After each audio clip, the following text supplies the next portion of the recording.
This is a very important passage in Matthew 17, verse 19. I'm sorry, it's the 16th chapter, verse 19. And I will give unto thee the keys of the kingdom of heaven. And whatsoever thou shalt bind on earth shall be bound in heaven. And whatsoever thou shalt loose on earth shall be loosed in heaven. I believe we can literally put these words into practice now. We can bind, and I speak not for myself alone. I'm speaking for all of us. We can bind on earth, or we can loose on earth. If we loose it in heaven, we loose it on earth. If we bind it in heaven, we bind it on earth. And I think you'll see this as we explain the nature of this particular revelation.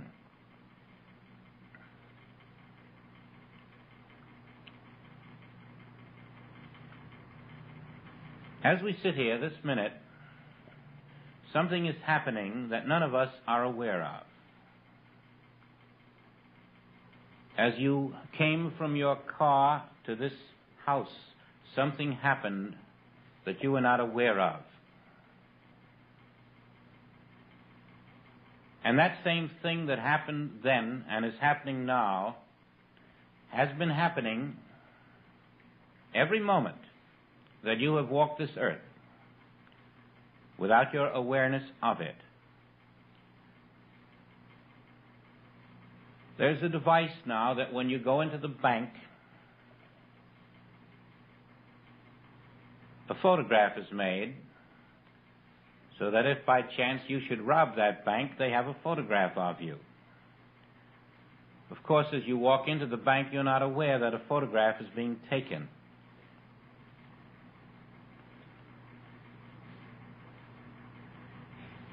In the perfect kingdom of God, nothing is missing. In this world, there's always something missing, no matter how hard we try. And the reason is that right now, this instant, and every previous instant, your consciousness has been photographed, unknown to you. Every belief that you have is constantly being photographed. There is a cosmic machine which does this. It does it invisibly. And its process is a most amazing thing. Every belief that you have in your consciousness at this moment is under that cosmic camera. It will then take your belief, it will recreate that belief into atoms. You will then look at those atoms, reacting to them, and then into your life will come forms and conditions and persons. And you will label them completely unaware that they are your beliefs made visible. This instantaneous process has been going on throughout your lifespan. Always, your belief is instantly photographed, processed into atoms, and then you react to your belief processed into atoms, bringing it into form, and these forms seem external to you, but they are your beliefs formed. I will give unto thee the keys of the kingdom, that whatever you loose in heaven shall be loosed on earth, and whatever you bind in heaven shall be bound on earth. Whatever truth you know about heaven is photographed by this same cosmic mind. Converted into atoms, you react to the atoms, and now comes forth truth. Converted into harmony, justice, love, abundance. Or your consciousness has the belief of untruth, and this comes back to you. The bread you cast upon the waters is your belief at this moment. And even though you are not consciously doing something about that belief, the cosmic mind is. I assure you that machine is working 24 hours a day, photographing your consciousness without interruption. And you are making your world. Now, when you become aware of this, and you find as you test it, you'll see it's the truth, you can even think back a little and realize that every evil that has ever beset you was nothing more than your unconscious belief in evil, photographed by the cosmic mind, converted to atoms invisibly, and then set right before you for you to react to. And there's the evil that your conscious or unconscious mind had at the moment this cosmic photograph was taken. You bind the truth from heaven, and then the truth does not reach you on the earth. Or you loose the truth in heaven, and the truth does reach you on the earth. Heaven is your fourth dimension of consciousness, and earth is your third dimension of consciousness. Heaven is your Christ consciousness, your Eden consciousness. Evil, good, this world is your Adam and Eve consciousness. Now, as you dwell in the belief in matter, that is what is being photographed in your consciousness at that moment. And so the pyramid of matter and good and evil matter is consistently brought back to your doorstep only because you sent it out through the windows of your mind. You have the privilege and the right and the opportunity to stand in the truth. And as you sow to the truth in consciousness, it must come back to you because this goes out to the infinite. And the infinite sends back the perfect reality which you now find as your experience. There's really no reason in the world why each of us, aware of this perpetual process going on around us, doesn't finally come to the realization that there's nobody I can fool. I can't even fool myself. My consciousness will externalize and become manifest as the conditions of my life. And unless my consciousness is the consciousness of truth, the conditions of my life will not be the expression of that truth. I make my own world. I can walk in the kingdom. For the key to the kingdom is my consciousness. My consciousness of truth opens the kingdom of God to me on earth and takes me right out of the Adam and Eve miscreation.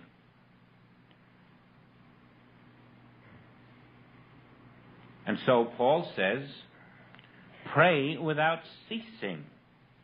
Know the truth without ceasing, because the cosmic camera will bring into this world that truth which you know.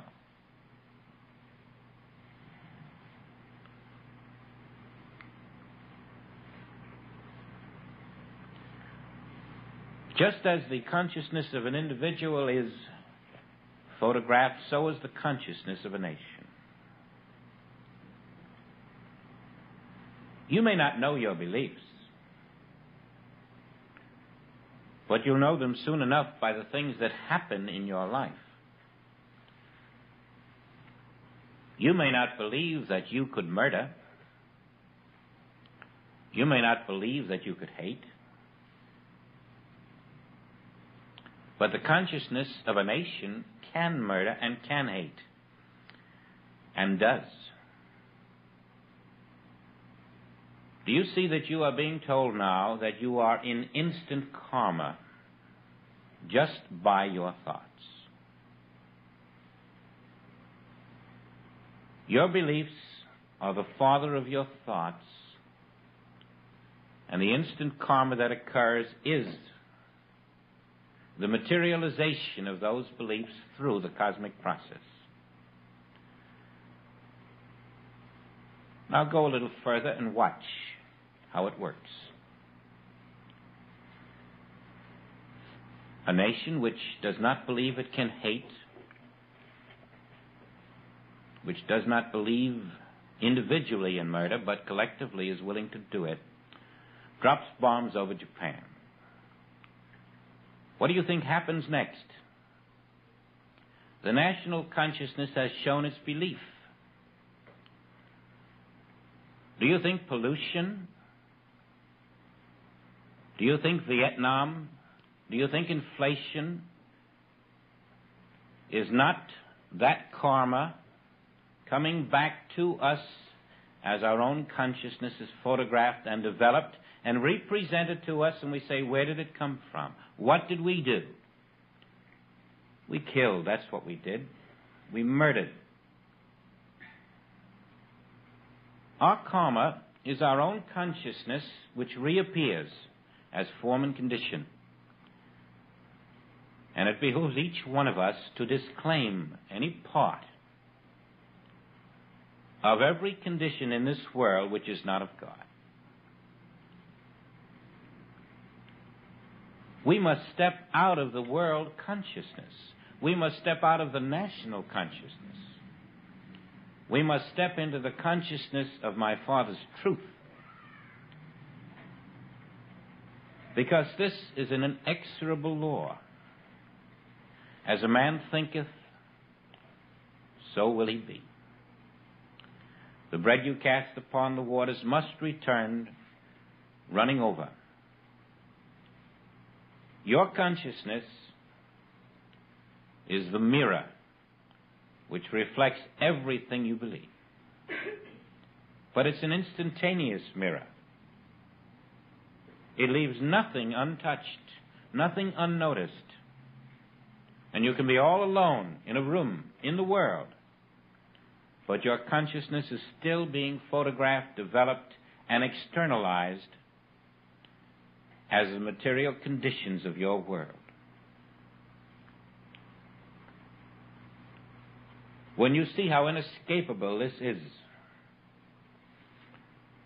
you will then see why you have the power to change your world, and only you have that power.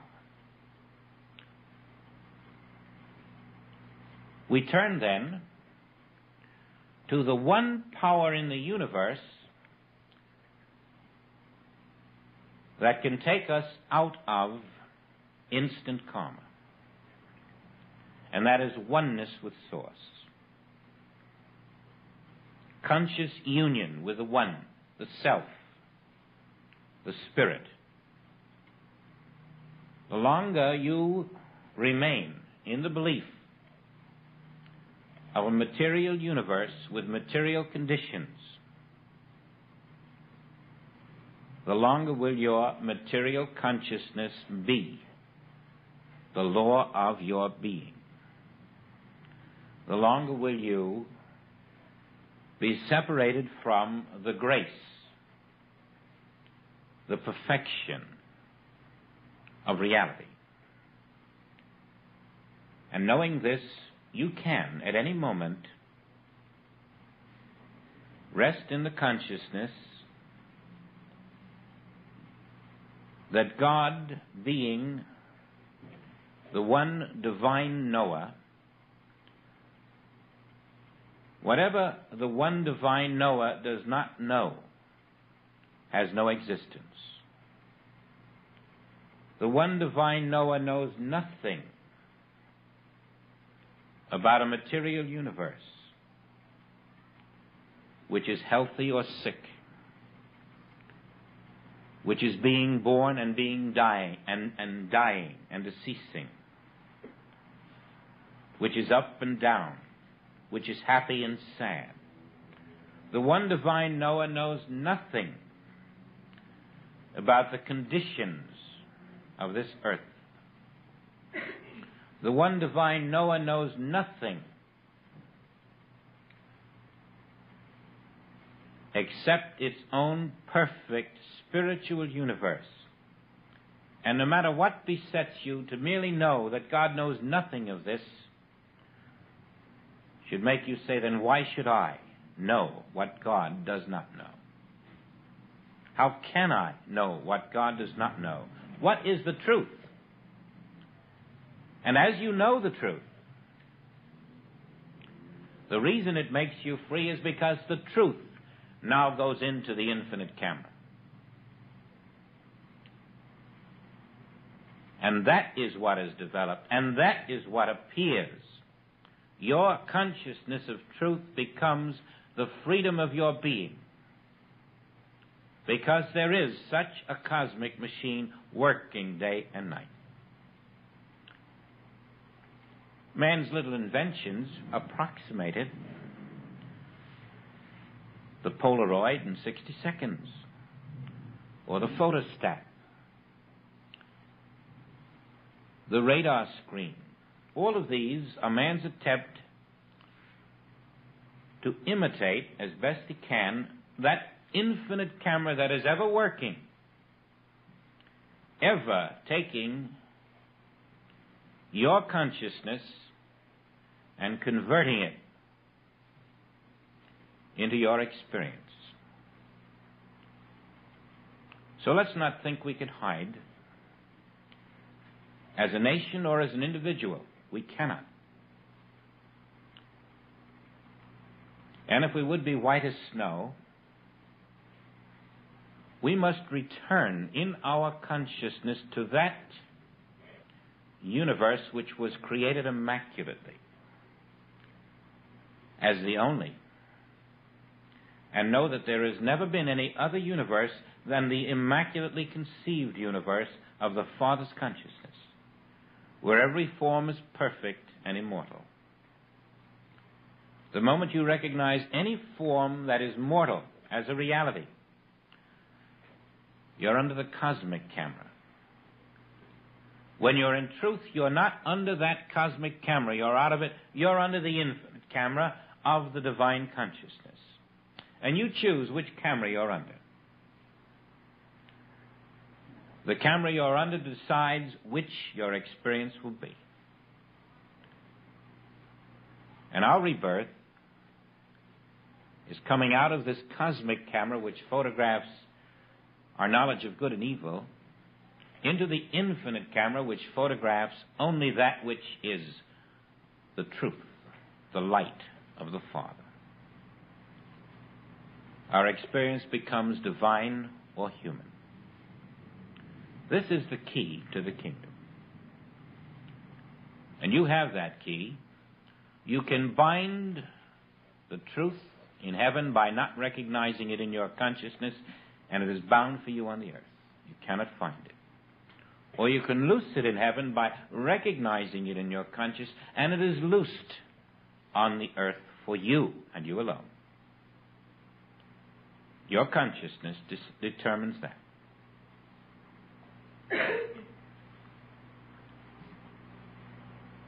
Wherever you are, at any given moment, your consciousness is in one camera or the other. And that will be your tomorrow and your many tomorrows. And as you rest now, in your little 10-second exercise, you see when you rest in the first exercise that The Spirit of God fills all space. You're in truth. That cosmic camera is not working for you. Only the infinite camera is working. The counterfeit is off. The truth, the real, is on. When you go that further step, therefore, because only Spirit is present everywhere, only the power of Spirit, the love, the harmony, the truth, the perfection of Spirit is functioning, and I care not what appearances come forth, only the perfection, the truth, the power of the Spirit is present everywhere. You're looking through the war, through the disease, through the lack, through the limitation, through the massacres. No, they are not there. I will not let them into my consciousness because I know what is happening. Spirit is there, and the power of Spirit is functioning there. That is my consciousness. And that will be my experience. And then finally I can relax, knowing that my consciousness is being photographed infinitely.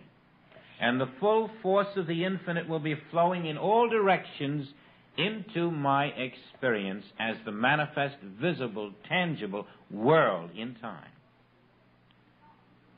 Because I know the law. There is nothing can change that law. You can depend on that law. And so start picking out of your consciousness the beliefs that are not true. All you're doing is perpetuating the manifestation of those beliefs.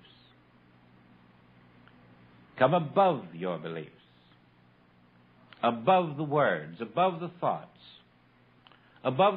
about God, out of the concepts about God, higher into the experience of God. You have a toothache, and your neighbor has a toothache.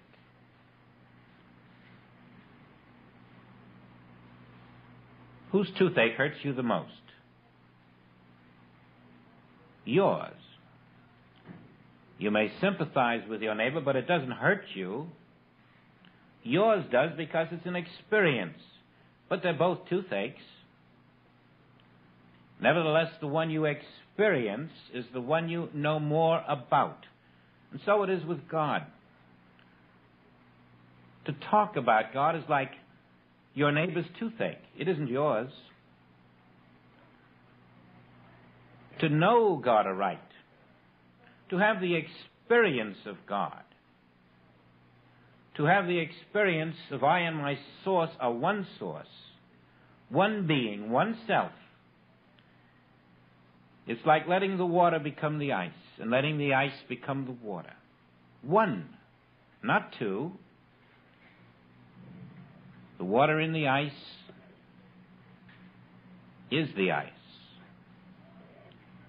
The Son and the Father is the Father. The Father and the Son are one and the same. I am the infinite source, and I am the individual expression of the infinite source. Right here, right now, and everywhere I am, this consciousness is the one that is photographed and reveals the perfection of the infinite source where I stand. The closer you are to truth within, the closer truth will appear without. And when you are the truth, for I and my Father are the one truth, then the truth of your being will manifest and express as your own being. And so we have the things to remember. The 10-second exercises, Spirit everywhere, the power of Spirit everywhere, and I trust, because that's all that is here, and that's all that is there, I relax in the one divine consciousness here, the one spiritual presence everywhere. And this is the substance of your new kingdom. This becomes the living tissue, the spiritual essence which moves before you in all things because you have sent it out through your consciousness. And it must return to you as the Word made flesh. That's how perfect our Father's universe is. And if we will acknowledge the Spirit of the Father in ourself as ourself, we are walking now in that perfect universe.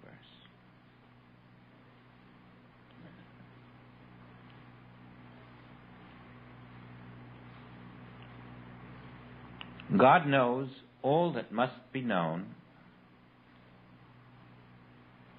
and God is the Father within me.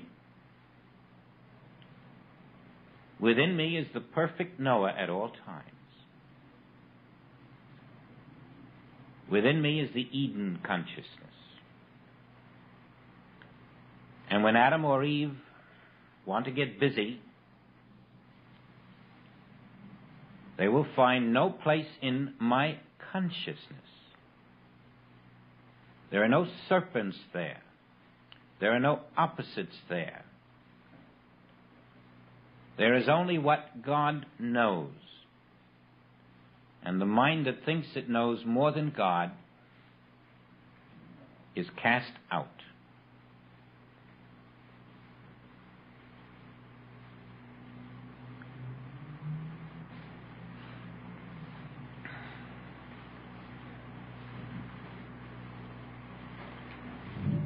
There's one little detail.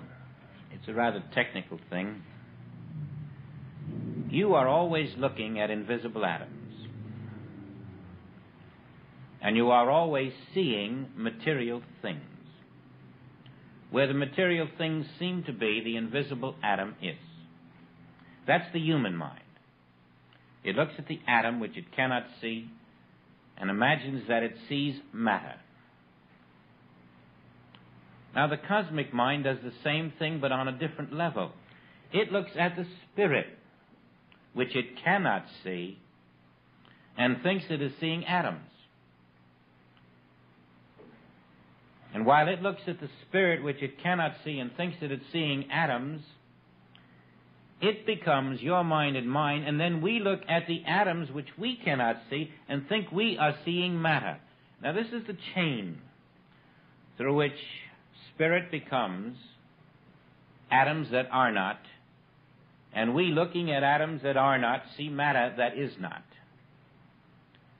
This is the double illusion of the Adam and Eve creation.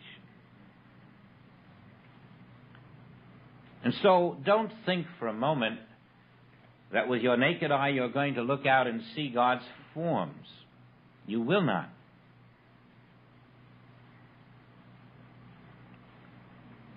Learn that the perfection you are seeking with your human eyes is not possible. You cannot see perfection with human eyes. Because even what you see and call perfect is not perfect. It is still atoms made into the appearance of matter. And you'll discover it is never perfect. So do not make the mistake of spending the rest of your life looking for that perfection with human eyes. You will never find it.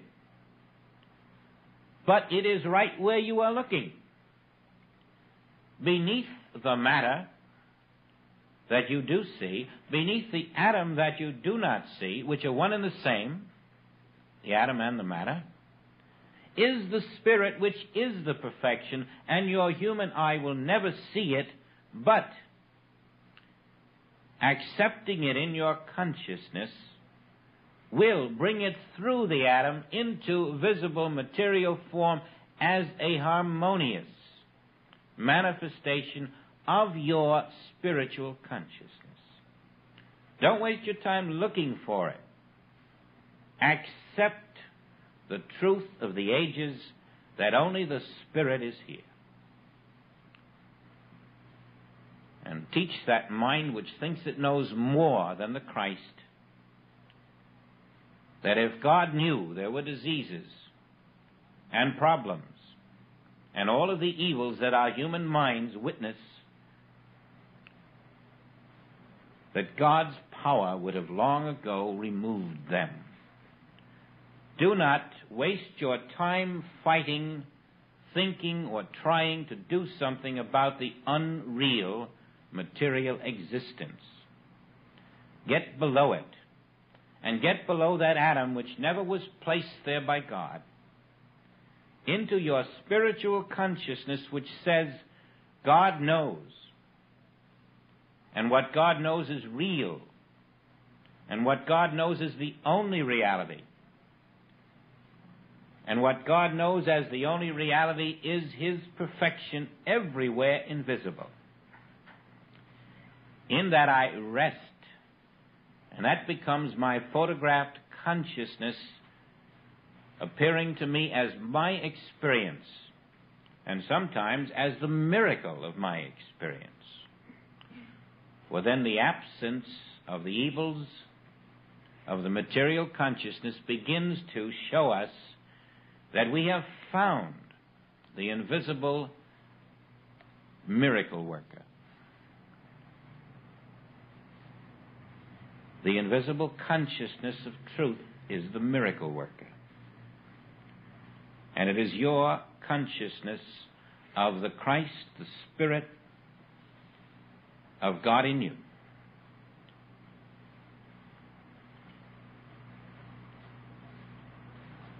There never was an Adam and Eve on this earth.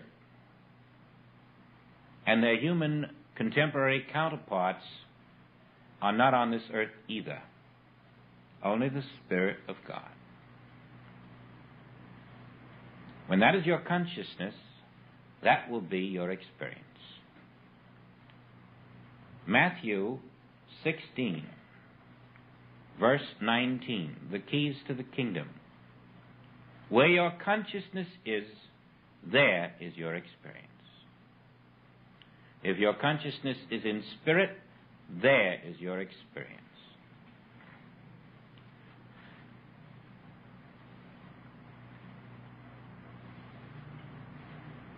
Now, perhaps today, someone here, 2, 3, or 4, may have scratched out of their consciousness the belief that they want a better material existence. And if they have caught what the prophet of old was saying when he wrote this allegory of Adam and Eve. We seek not a better material existence, we seek the experience of reality. Next week is called Transcending Mind, and we have a good head start. Remember the 10-second exercises, those 3. Practice them frequently until you feel that you can literally swim on this invisible ocean without moving your arms, just treading water easily. God everywhere. God's power everywhere. And even if nothing seems to be happening at that moment, at least you're out of the mortal mind and its beliefs in good and evil.